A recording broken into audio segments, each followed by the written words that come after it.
The meeting of ANC 6C is now in session.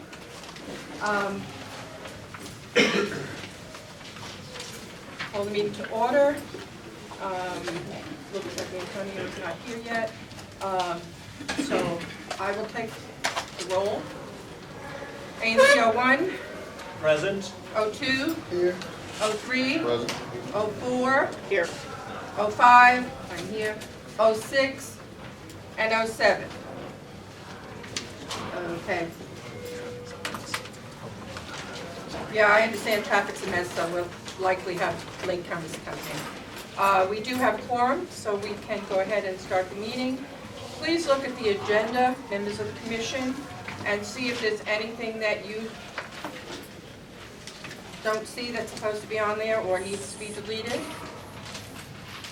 So item number 11 is deferred to the May meeting.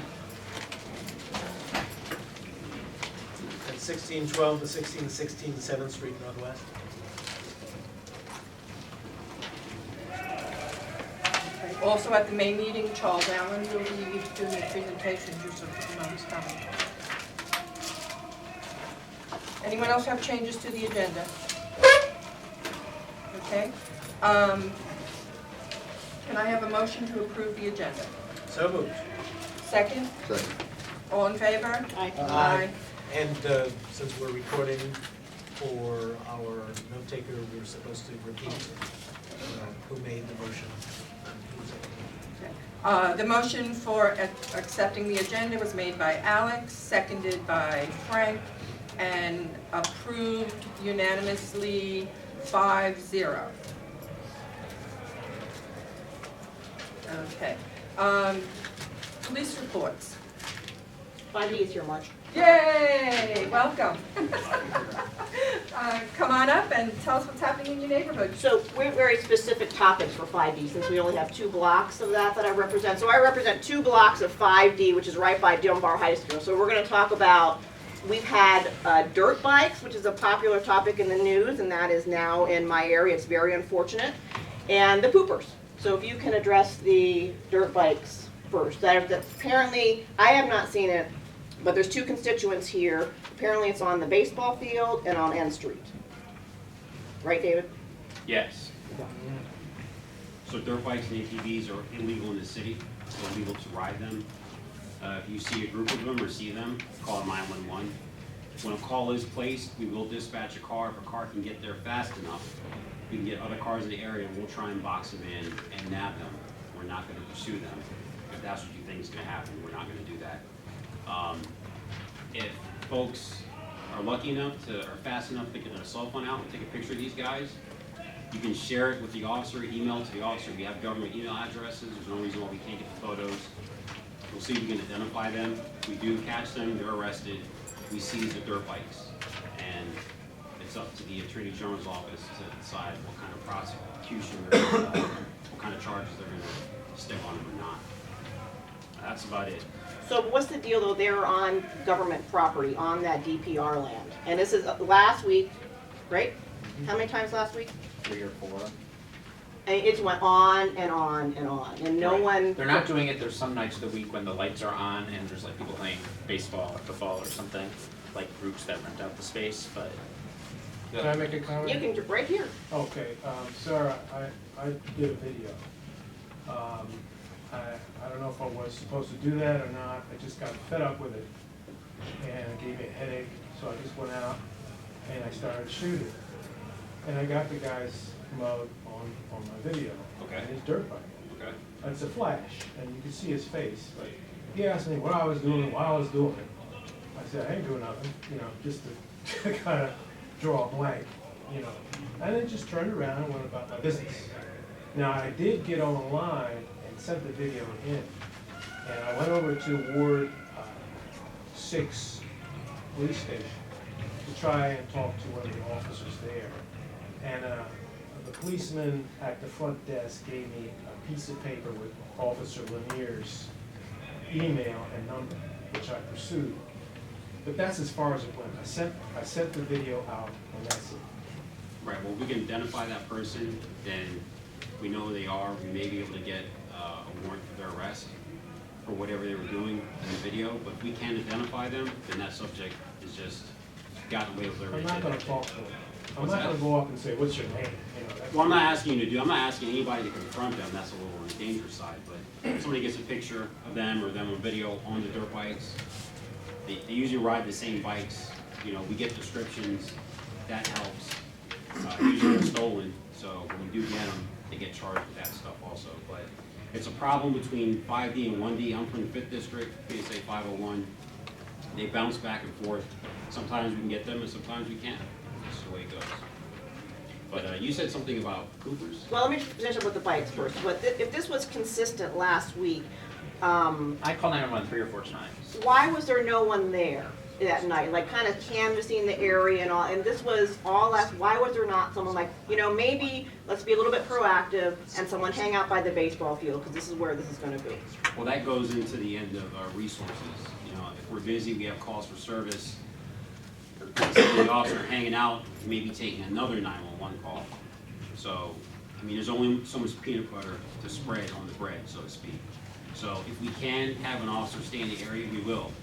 But depending on what type of calls are going out on the radio, or what kind of night it is, we may not have someone to hang out in the park all night to see if we can catch them. Okay, so I can bring that up with the commander. So the other part is the Coopers, which you're not, but the commander is. And so right there on Kirby in New York, it's pooping season again, folks. We'll be talking about pooping all summer and fall, is that we have a boatload of constituents, not constituents, people, and they're not necessarily homeless, that defecate on my constituents' homes and We on have the videos. church, and there's videos. Wait, you and mean, when you say on a home, you mean like on someone's steps on on the the, stoop? you better believe it. And they're up on the roof, and it goes on, and we have asked for presence, consistent presence there during pooping season, and it just never stops. That's it. I don't know what else to say. Am I correct in that description? On the roofs? People. On the Yes, roofs, human feces. on the roofs, on the sidewalks, on the steps, in the alley, out in the open. I will be over there, and someone will basically take a poop in front of me and not care. And that's how bad it is. It is all the time. Okay. So this, if you could bring that back to the commander and say, we need presence, it hasn't stopped, and that's it, we need presence. Okay, I will relay that to him if you want to do that also. So we Oh, get he some knows. stereo on the He left and right knows, here, so to he speak. knows, he knows. So just to bring that back. Again, pooping season, Got it. so. And you're gonna be talking about it every month, who's ever here, because it's never, nothing ever happens. That's it. It is a crime, it is an arrestable offense. I don't think anyone's ever been arrested. I've arrested one person in my 16 years who defecated in public. Well, if you stood at Probably Kirby in 16 New York, last I just happened to hook the corner. I mean, it's one of those things where you're just in the right place at the right time, so to speak. you would be arresting people all day long at 16, at New York and Kirby, in no joke. Kirby. Yep. So who are you saying we should be sending Oh, our? she can relay those concerns to the commander of the 5th District. It's Commander Fitzgerald, excuse me. But I also Okay. relay that concern to him through the PSA lieutenant. Yeah, please. Because, sir, you're getting it, you're sending it to Officer Kathy O'Neill, Kathy Lanier. She is the police chief. Okay. So that's not gonna get you very far, unfortunately. It goes up You the said channel. Bradley, right? So he's your commissioner, Oh, so that's a whole nother story. Oh, So, okay. If you send an email to Lanier, so to speak, we're Nothing's just gonna- talking about the topic, it rolls downhill, so she'll send it to the commander of the 5th District and then downhill to us. Would it make sense for this individual? But the one person I It would would. suggest is Diane Grooms, because Diane's on top of all sorts of stuff. Assistant Chief Diane Grooms, yes. She's one of those who is very neighborhood oriented and is involved in lots of neighborhood things. So I know she will respond to you, number one, and number two, assign it to someone to get it, something done. That's correct. Yeah. Thank you, sir. Yep. thank you. See you next month.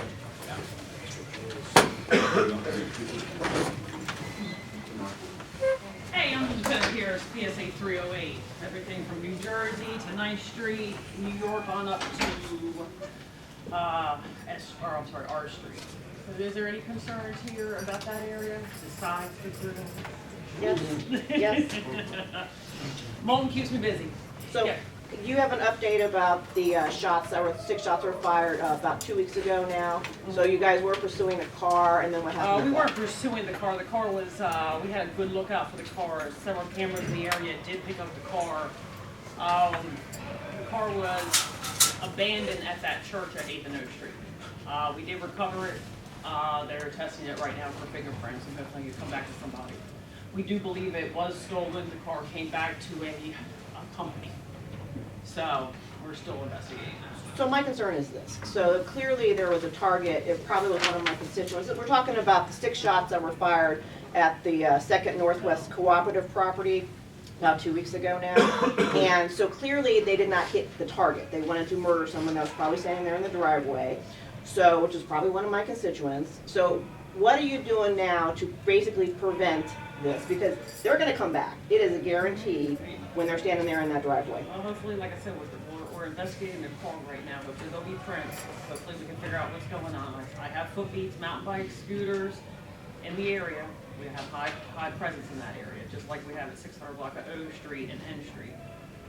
We're trying to stay on top of it this year, so we don't have any more homicides like we did last year. Well, this is almost a guarantee. I guess it's just gonna, they didn't get their target, so. I'm sorry, you were. Yeah, so it was kind of playing off that, but as you said, the 600 block of N and O, I live on N Street, just a little bit east of there, and I feel as though the presence. When you say east, I mean what, 100 block? I walk past the 600 block every day. Okay. And they've clearly migrated from by the rec center over there, and there's Over where? over on O Street, or O to N, the same block, just 600 block? yes. Okay. And it, you know, They didn't migrate. They've always hung out. It's one of the best places to hang out in 308. there's a lot of marijuana there. There's a lot of alcohol out. It's in the morning after I'm going to work. There's no one there, but it's just trash. There's not the garbage cans on the other side of the fence when it's closed. You know, it's not. There's clearly illegal activity occurring there often.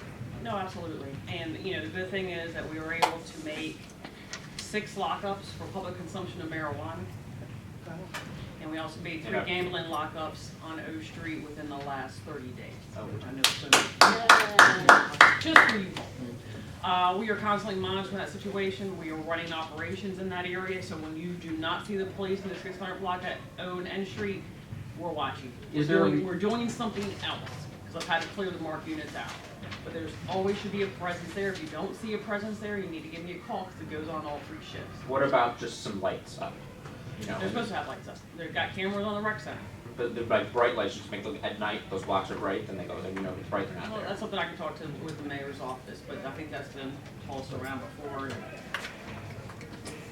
Moulton's my partner in the 600 block of O Street. He keeps us all well informed. Oh, I love that. I got the grills this week. Girl. This ANC voted last month to support, as we spoke earlier today, tent on O Street. Who would we need to get that information to? I'm not sure. Like I talked to you earlier Right. at the earlier meeting today. I have not received the letter. I talked to my commander before it came out. He has not received it. Okay. So I'm not sure where it went. So we have an update for you, Frank. Martin and I are in the Community Engagement Academy, and so we asked the commander about this specific topic, and he said he does not believe in the tent. Right? Is that correct? Yep. We have it on video. Yep. Yep. Did he suggest anything in place of that? No, but he definitely said he didn't want the tent.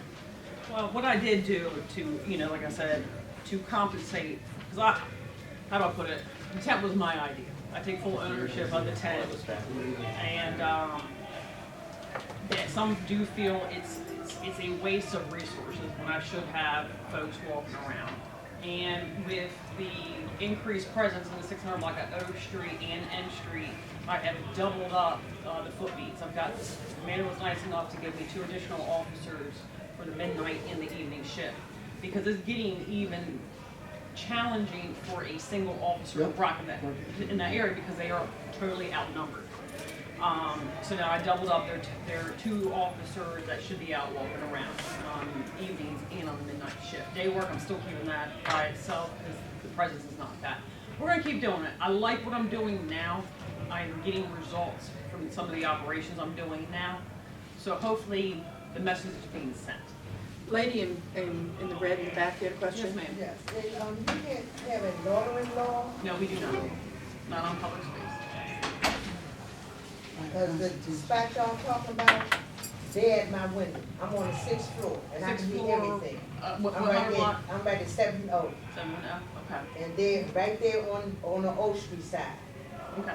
I mean, they consider it, they do leave, Oh, that's Before their, that's 1 their o'clock. block. That's their block. Absolutely, they think it's their block, but you know, they It's- do it's- leave it's- before 1 o'clock, but they're out there, and on the weekend, oh, yeah. it's ridiculous. And like she was saying, I heard those shots that night, and it took a few minutes before police, I heard a siren. What night was that? I don't remember exactly what night it was, but I heard it was about 5 or 6 gunshots, and I was trying to figure out which area it was coming from. All right, well, I'm gonna talk to you a little bit after the meeting.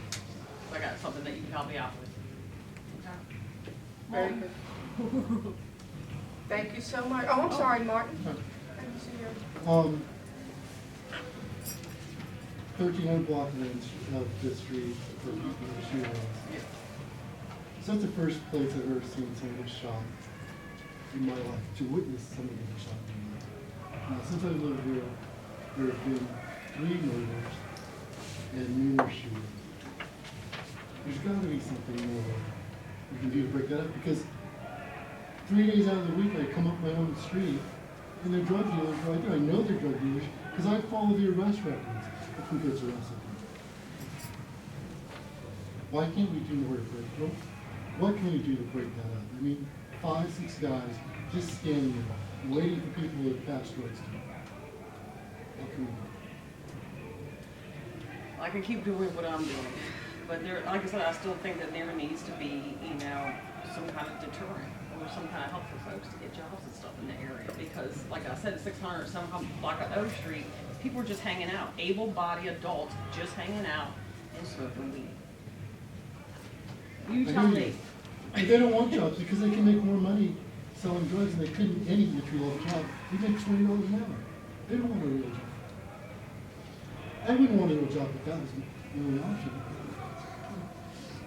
The jails in life, they're nothing for them. Like I said, I can give your complaints as far as, but we know we don't, the 3rd District doesn't do any undercover work anymore as far as the, selling drugs. They took away, the narcotics unit has been centralized under NSID. I can take your email and send them to them. But as far as enforcement of the public consumption of marijuana, I can do that. And again, I was so proud of those animal doctors, let me tell you, they're tough to get, they're not easy to get. And we certainly appreciate all that you do. This has been a problem area forever. I like what I'm seeing so far. With the warmer weather, I expected more.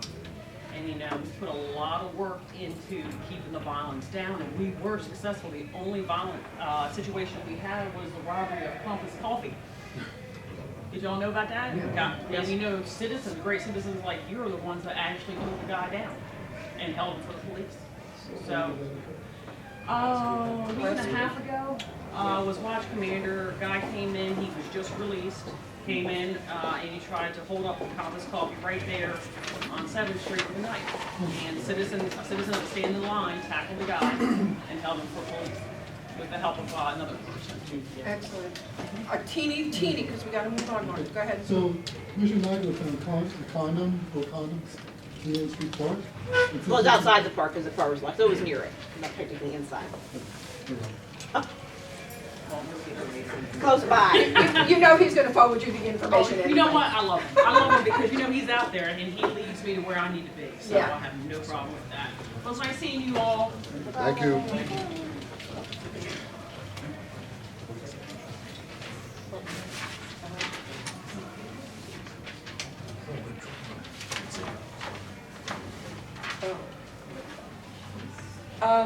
I just want to make note, because our minute keeper is not here, that Alfreda Judd 6E06, right?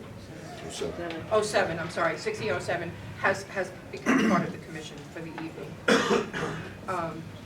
Okay, moving on. Is there someone here from Events DC? About the Cherry Blossom Blast? Okay. Yep, go ahead. Just to finish up the public safety discussion, we did get notification today that PSAs 307 and 308 have been added to the security camera rebate program. Some of you were present at previous meetings, you would remember that. The commission sent correspondence to the mayor and the chief in order to try to add those two areas to the eligible PSAs. So we're glad to be able to say that our recommendation has been accepted. And so now the list of Ward 6 PSAs that are covered include 103, 104, 105, 106, 107, 108, 307, 308, and 507. What's the process for getting? You can see if there's a link here. Yes. The information is at http://service/private-security-camera-system-incentive-program. Can we forward it to you, Mark? Yeah. Yeah, that would be, Put it on the webpage. yeah, we'll put it on the webpage so everybody knows. Okay. Since Events DC has not arrived, Anna, I know you've got to go home to the baby, so can we have your announcement about parcel 42?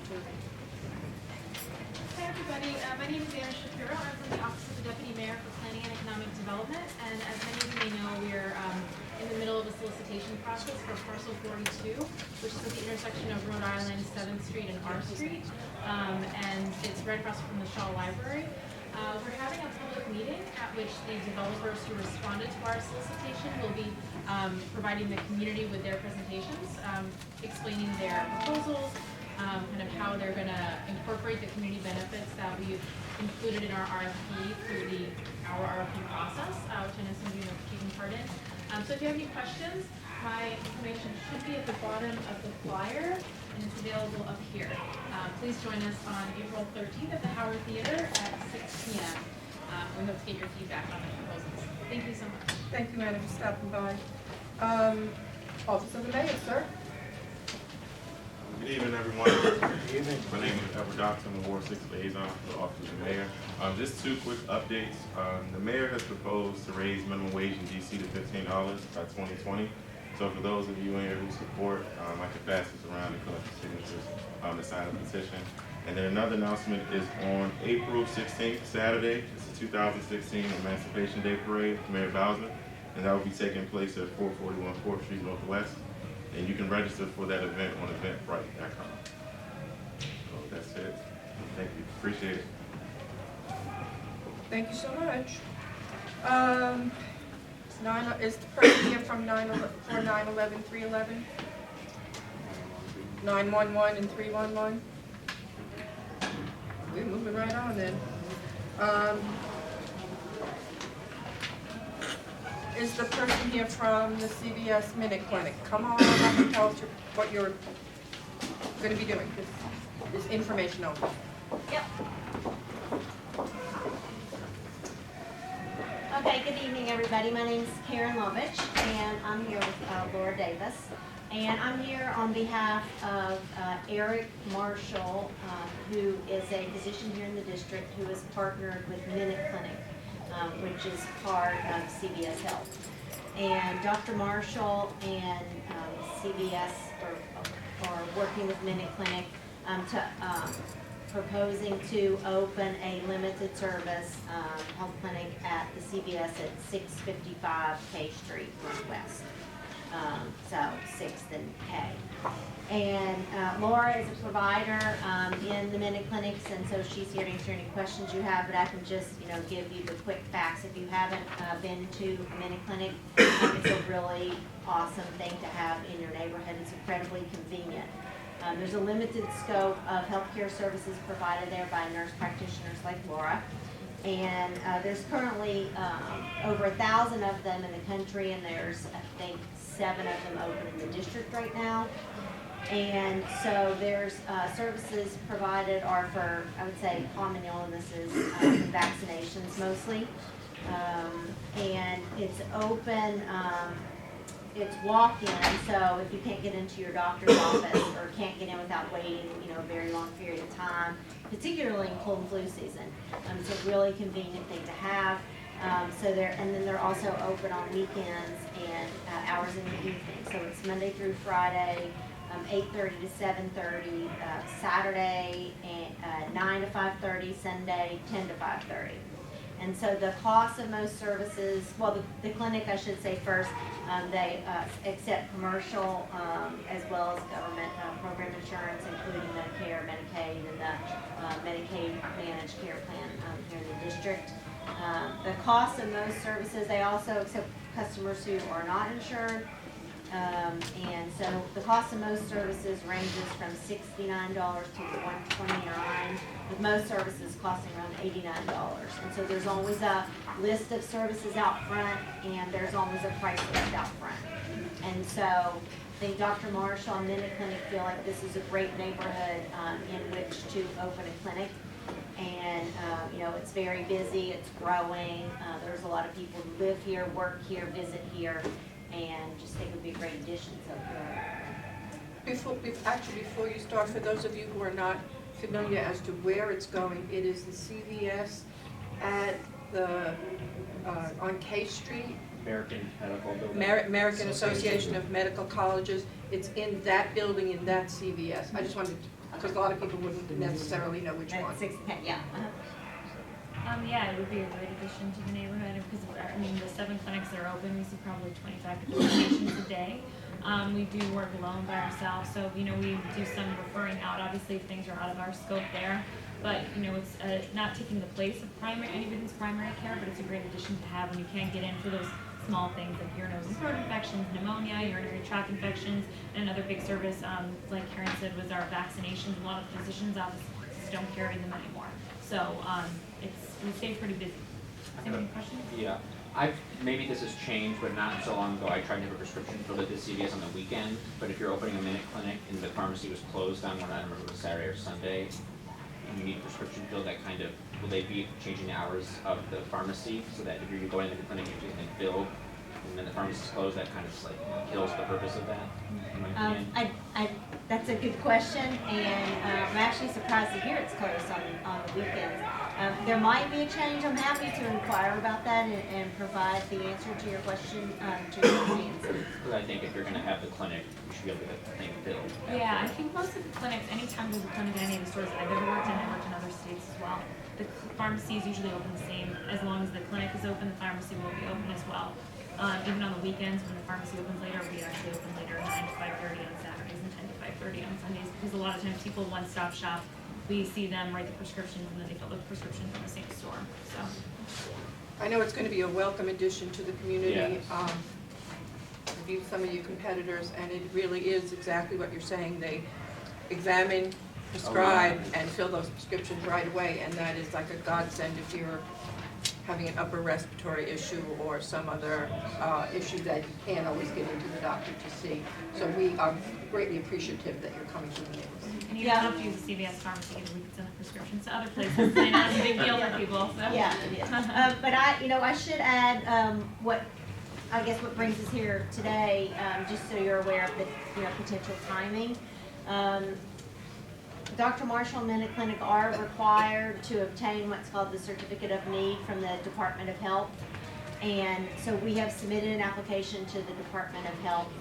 And part of that process involves obtaining community support. And so we typically visit the ANC where the clinic would be located if it is in fact approved for a Certificate of Need. And so to the extent, I don't know to what extent the ANC could provide us a letter of support. You mentioned this information only. But I'd be happy to give you the information you could share with your constituents where you can offer your support for our project. And so if we're approved, I believe, if I recall correctly, the plan is to open the clinic in the, I believe, the third quarter of this year, if all goes as planned. Because once they get approval, I mean, it's up and running, like, really quickly. I know I said no action, but if we need a letter of support, this is in my single-member district, so I would make a motion that we supply a letter of support for the Minute Clinic at the CVS, and I ask for. Frank Wiggins, second. Okay, so Frank is seconding it. All in favor? Aye. Friendly amendment just to specifically note that we are supporting the certificate of need request. Yeah. You got it. Okay, and I'll grab that. Okay, fine. Oh, I have your email, so Oh, yeah, I can that's send it right. by email. So now we have to vote again. Okay. We have to vote again because of the amendment, so all in favor? Aye. Any opposed? Okay, so that is 6-4 in favor and no opposition. Thank you so much. Yeah, I was gonna mention the ones that are open right now, that are kind of close here, just in case anyone's interested. There's one at the big CVS over on Bladensburg Road, it's pretty close. There's also at 14th and Pennsylvania at the corner, DuPont Circle, and then further down in Foggy Bottom on M Street. Very good. Do the clinics take health insurance? We take all, commercial, as well as Medicare, Medicaid, absolutely. And then there's a competing one at the Walgreens at South Main Street. There is. We think there's enough business for everybody. We don't want you to wait a long time. We agree. We agree. Thank you so much for coming in. Thank you. Number 7 on our agenda, I received a letter in the mail asking us to support a loan of $18 million to the Bible Way project, the intergenerational apartment complex and affordable housing that is going up again